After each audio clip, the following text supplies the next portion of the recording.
everyone, welcome to Learn with Mamta. I hope all of you are fine at your home. So yesterday in our previous class we have discussed about fertilization and the last cell is formed is called zygote. Zygote बना था, वहाँ पे हमने छोड़ा था. ठीक है. Now we are going to discuss about the post fertilization events. After fertilization क्या क्या इवेंट्स हैपन होते हैं बॉडी के अंदर, उनमें जो आता है वो हम डिस्कस करने वाले हैं यहाँ पे. फर्टिलाइजेशन के बाद जो सेल बना था दैट इज 2n, उसको हमने बोला था जाइगोट. जाइगोट बोला था. अभी what is zygote? Zygote is the first cell of new individual that comes in existence. उसमें फिर डिवीजन होगा, उसको फर्दर पूरी बॉडी बनानी है तो उसमें डिवीजन तो बहुत जरूरी है. So mitotic division starts in zygote, which is called cleavage. उसको cleavage बोलते हैं. ठीक है. So mitotic division and cleavage में there is a huge difference. Cleavage के अंदर जो होती है डिवीजन वो बहुत जल्दी जल्दी होती है. जैसे कि 2 बन गए, फिर 4 बन गए, फिर 6. सेल का साइज उतना ही रहेगा. अंदर जो डिवाइड हो रही है सेल, जो डॉटर सेल्स बन रही है, उनका साइज छोटा छोटा छोटा होता चला जाएगा. ठीक है. इस तरह से जैसे बहुत सारे बन गए तो साइज वही रहा, पर अंदर जो सेल्स बन रही है वो छोटी साइज की बन रही है. क्लीवेज होते उसमें इंटरफेस छोटे होते हैं ताकि जल्दी जल्दी डिवीजन हो सके. और जो माइटोसिस होते हैं उसमें प्रॉपर इंटरफेस होती है जो पूरा टाइम लेके सेल ग्रो करती है, फिर उसके बाद डिवाइड करती है. और जो डॉटर सेल्स बनती है वो भी बड़ी बनती है. Cleavage towards the uterus. You know very well that fertilization happen in the fallopian tube. fallopian tube में फर्टिलाइजेशन होने के बाद जो जाइगोट है वो यूट्रस में आने की कोशिश करता है. तो towards the uterus to form the daughter cells called blastomeres. जो डॉटर सेल्स बनती हैं, ये बन रही है, ये वाली, इनको क्या बोलते हैं? ब्लास्टोमियर्स, डॉटर सेल्स को. And morula called blastomeres. Then embryo with 8 to 16 cells is called morula. One second.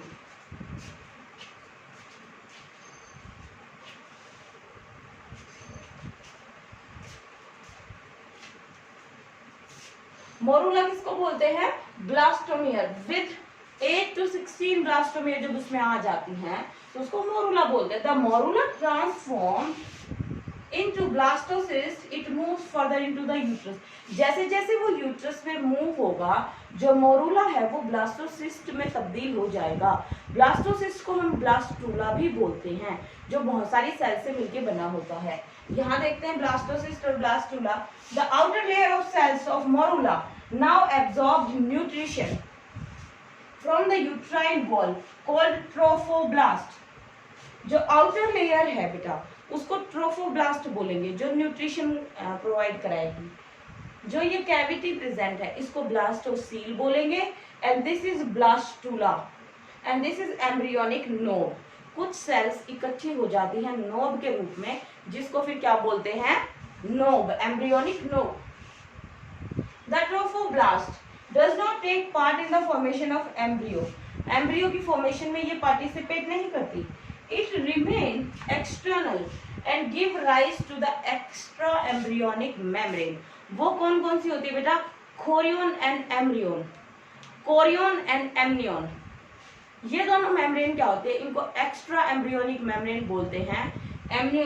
जो ये हैं ये प्लेसेंटल फॉर्मेशन में हेल्प करती हैं. आपको पता है हम इसके बाद प्लेसेंटा ही पढ़ेंगे. ठीक है. Then implantation. What is implantation?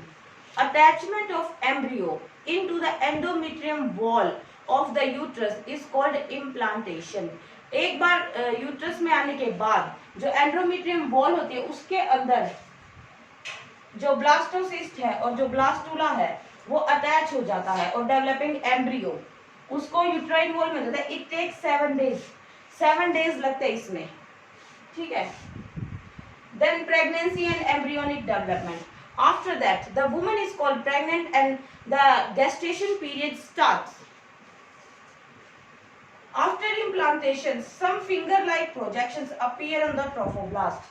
अब ये डायग्राम जो आपको दिख रहा है ये बाद में मैच्योर एम्ब्रियो का है. इसमें क्या है? जो ट्रोफोब्लास्ट है, आउटर लेयर है, वो कुछ फिंगर लाइक प्रोजेक्शंस निकालती है, उसको प्लेसेंटल विलाई बोलते हैं और उसको कोरियोनिक विलाई भी बोलते हैं, जो प्लेसेंटा फॉर्मेशन में हेल्प करती हैं।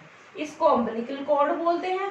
This is embryo, this is amnion layer, this is amniotic cavity and यहाँ पे एमनियोटिक फ्लूइड भरा होता है, ठीक है। This is the mucus plug. I hope you understand this diagram very well. Appear trophoblast called chorionic villi, हमने पढ़ा वहां पे, उसको कोरियोनिक विलाई बोलते हैं। Chorionic villi are surrounded by the uterine tissue. जो कोरियोनिक विलाई होती है वो यूट्राइन टिश्यू से भी मतलब सराउंडेड होती है, और जो फोइटल टिश्यू है वो दोनों मिलके एक कॉमन स्ट्रक्चर फॉर्म करते हैं जिसको प्लेसेंटा बोलते हैं, ठीक है। I hope you understand this point and you get my concept और get my point. So this is the structure you have to write down in a fair notebook. तो अगर आपको ये डायग्राम समझ में नहीं आ रहा हो तो अब आपके आगे एक और डायग्राम आ गया होगा, आप वहां से इसको नोट डाउन कर सकते हैं, डायग्राम को ड्रॉ कर सकते हैं प्रॉपर नेमिंग के साथ। आपको समझ में आना चाहिए कौन सी चीज कहाँ प्रेजेंट होती है।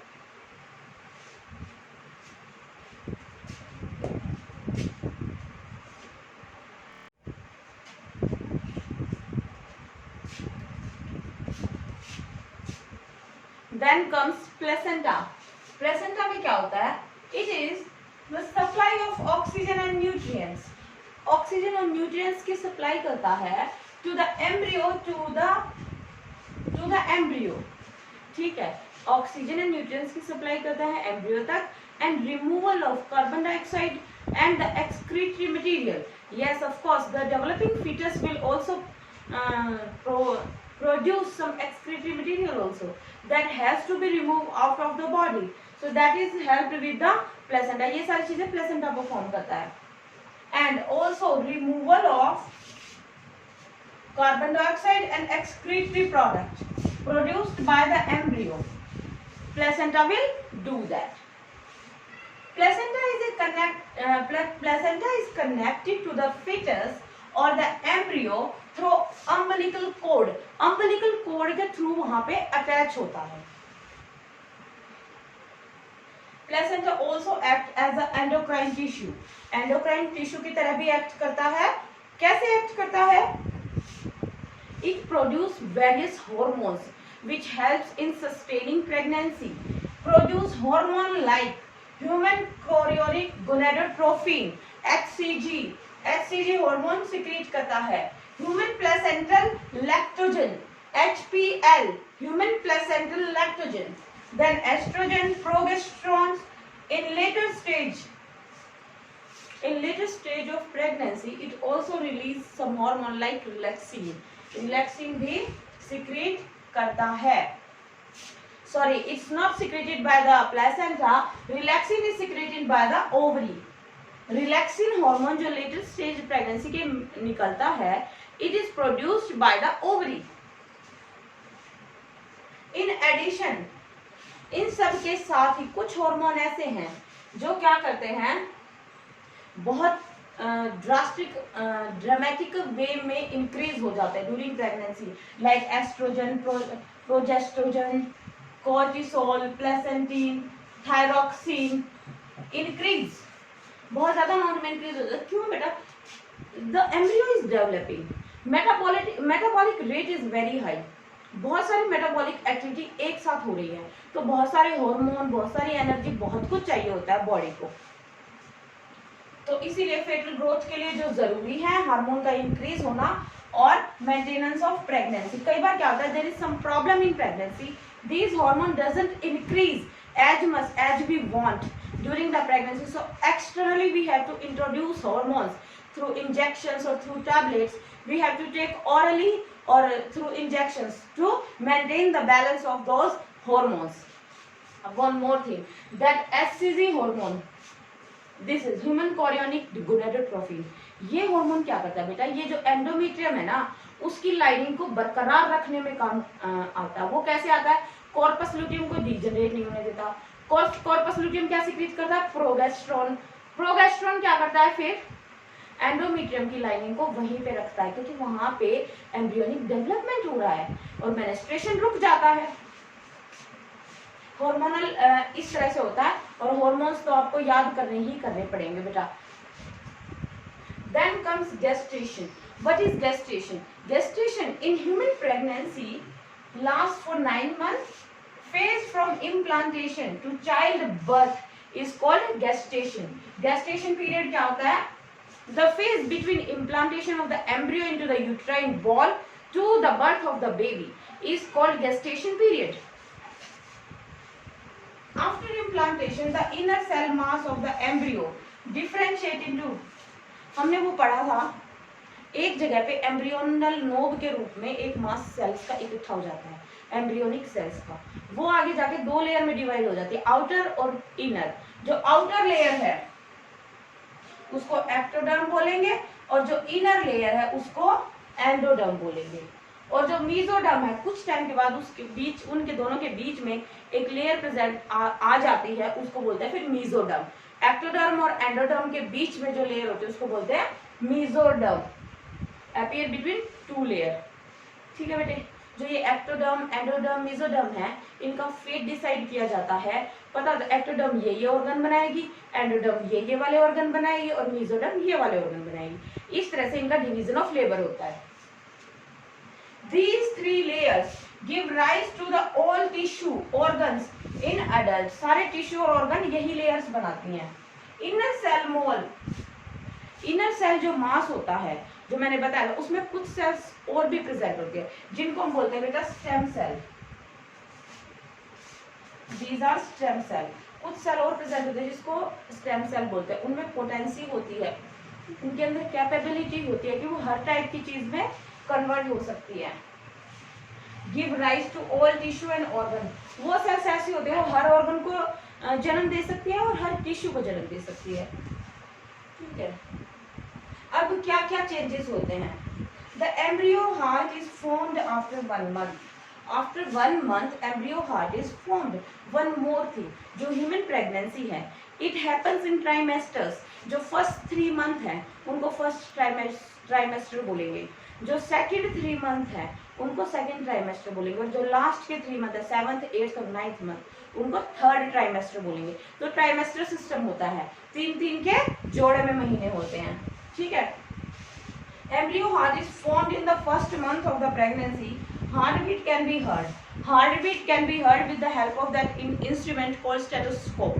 उसके थ्रू हम हार्टबीट को अच्छे से सुन सकते हैं after 1 month of the fetal development. Embryo heart is formed by the end of the second month.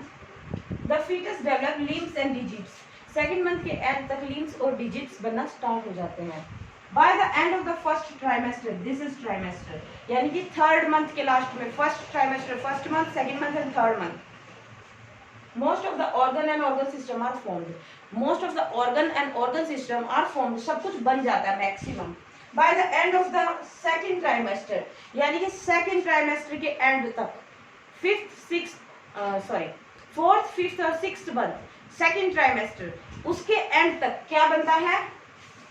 The body of baby is covered with the fine hair. Fine hairs में cover हो जाती है, और उसके बाद आईलैशेस बननी start हो जाती हैं, आईलिड्स बन जाती हैं, वो सब वहां पे हमें दिखता है। By the end of the 9th month, fetus is fully developed and ready to be delivered.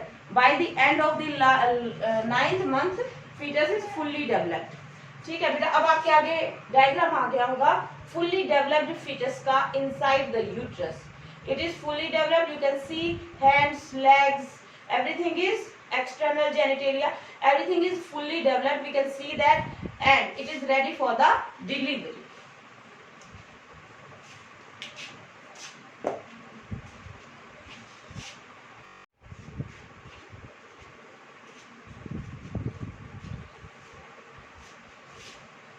Now comes parturition.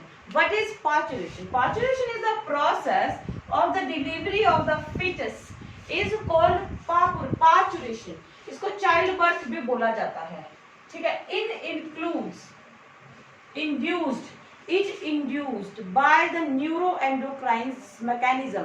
बहुत ही कॉम्प्लेक्स सा मैकेनिज्म होता है, नर्वस सिस्टम से सिग्नल्स आते हैं और फिर एंडोक्राइन सिस्टम एक्टिवेट होता है, जिससे फिर पार्चुरेशन प्रोसेस को अंजाम दिया जाता है, that is child birth. The complex neuroendocrine mechanism चाहिए होता है इसके लिए। The signal of the parturition और originates from the fully developed foetus. जो फुली डेवलप्ड फीटस होता है और जो प्लेसेंटा होता है, they both give signals for parturition. These signal induce mild uterine contractions. These signal induce mild uterine contraction called ejection reflexes. जो mild contractions होते हैं uterine wall की, उनको क्या बोलते हैं? mild ejection. This trigger the release of oxytocin from the maternal pituitary. जो maternal pituitary gland है वहां से ओरिजिनेट होते हैं, ट्रिगर करता है ये ओरिजिनेट करने के लिए क्या? Oxytocin hormone. ऑक्सीटोसिन हार्मोन कहाँ एक्ट करेगा? It act directly on the muscles of the uterus. Uterus की मसल्स पे ये डायरेक्टली अटैक करेगा और उनको और ज्यादा कॉन्ट्रैक्ट होने के लिए इंड्यूस करेगा, ठीक है, muscle, and stronger uterine contractions will be there and so on. जो यूट्राइन कॉन्ट्रैक्शंस हो गए फिर वो और ज्यादा ऑक्सीटोसिन रिलीज करेंगे जिससे और ज्यादा स्ट्रॉन्गर यूट्राइन कॉन्ट्रैक्शंस होंगे और these contractions are with very much pain. This leads to the expulsion of the baby out of the body through the birth canal. Out of the body through the birth canal, baby is out in the world. After the infant is delivered, placenta is also removed out of the uterus. Placenta is also, placenta को भी निकाल लिया जाता है, ठीक है। And then after that, lactation. Lactation क्या होता है बेटा? Mammary glands of the female undergo differentiation during pregnancy. During pregnancy, the mammary glands present in the chest region of a female are differentiated. मतलब वो specialized हो जाती है। किस चीज के specialized हो जाती है? To producing milk for the developing embryo or fetus. These glands starts producing milk at the end of the pregnancy. This process is called lactation. The production of milk is called lactation. Colostrum. What is colostrum? First milk is produced after the pregnancy or the parturition is called colostrum. Milk produced in the initial few days called colostrum. It contains various antibodies which are absolutely essential for the newborn baby. बहुत सारी antibodies होते हैं। It is yellowish colour. Yellowish colour का होता है, बहुत सारे antibodies होते हैं जो कि बेबी के लिए बहुत इम्यूनिटी डेवलप होने के लिए बहुत ही ज्यादा इंपॉर्टेंट होता है। सो this is all about this chapter, that is sexual reproduction in human being. This chapter is complete now. So now we are going to discuss some question answer in our next class. Thank you so much for watching my video. Stay tuned with my channel for another amazing video. Thank you so much.